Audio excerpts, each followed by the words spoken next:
अच्छे लोगों के साथ हमेशा बुरा क्यों होता है? गीता में श्री कृष्ण ने दिया है अर्जुन को इसका जवाब। अच्छे लोगों के साथ हमेशा बुरा क्यों होता है? वही जो लोग बुरे कर्म करते हैं और अज्ञान की राह पर होते हैं वो खुशहाल दिखते हैं। श्री कृष्ण ने इसका जवाब गीता में दिया है।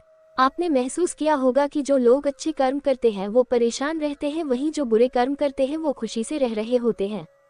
अच्छे कर्म करने वाले परेशान होते हैं कि आखिर उन्हें इतनी परीक्षा क्यों देनी पड़ रही है, जबकि जो अधर्म की राह में है वो खुश हैं और जिंदगी का लुत्फ उठा रहे हैं। अगर आपके मन में भी ये सवाल आया है तो आज हम आपको इसका जवाब देंगे। ये जवाब वो है जो भगवत गीता में लिखा है और श्री कृष्ण ने अर्जुन को दिया था।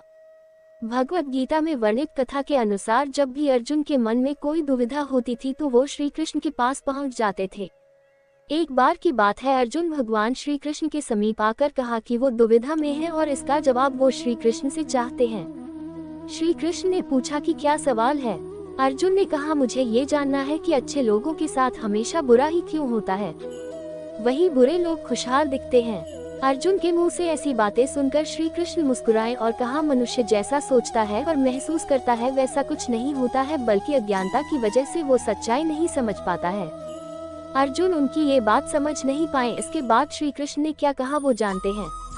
श्री कृष्ण ने अर्जुन से कहा, पार्थ, मैं तुम्हें एक कथा सुनाता हूँ, उसे सुनकर तुम समझ जाओगे कि हर प्राणी को उसके कर्म के हिसाब से ही फल मिलता है।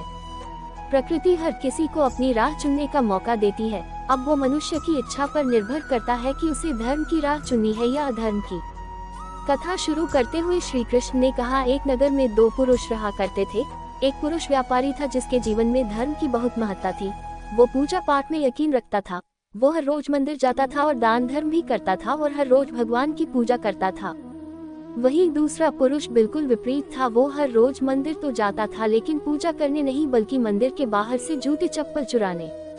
उसे दान और धर्म से कोई लेना देना नहीं था। समय बीतता गया और एक दिन बहुत जोर की बारिश हो रही थी। इस वजह से मंदिर में पुजारी के अलावा कोई नहीं था। ये बात जब दूसरे पुरुष को पता चली तो उसने कहा कि ये सही मौका है मंदिर का धन चुराने का।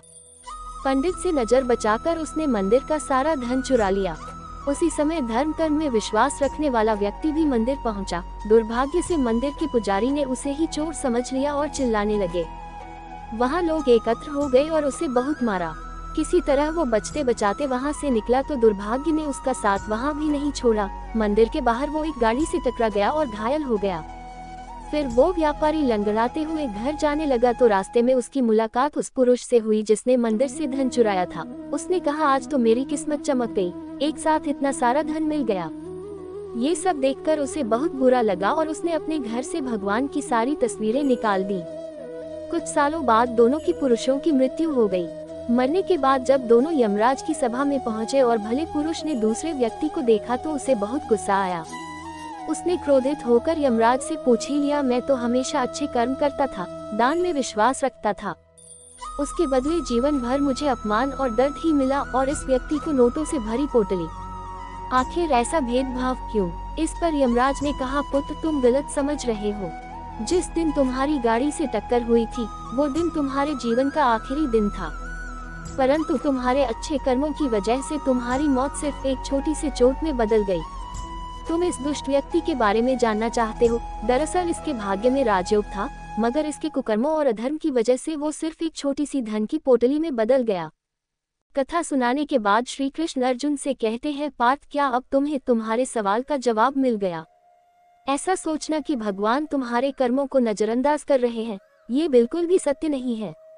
भगवान हमें कब क्या किस रूप में दे रहा है मनुष्य को समझ में नहीं आता है, मगर आप अच्छे कर्म करते रहे तो भगवान की कृपा हमेशा बनी रहती है।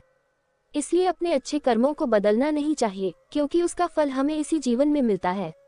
इसलिए मनुष्य का फर्ज है कि वो हमेशा अच्छे कर्म करते रहे, क्योंकि श्री कृष्ण ने गीता में भी बताया है कि किसी के द्वारा किया गया कर्म बेकार नहीं जाता है, चाहे वो अच्छा हो या बुरा। अगर आपको मेरी ये कहानी अच्छी लगी हो तो प्लीज मेरे चैनल को लाइक, सब्सक्राइब और शेयर कर देना और बेल आइकन को प्रेस कर देना। धन्यवाद।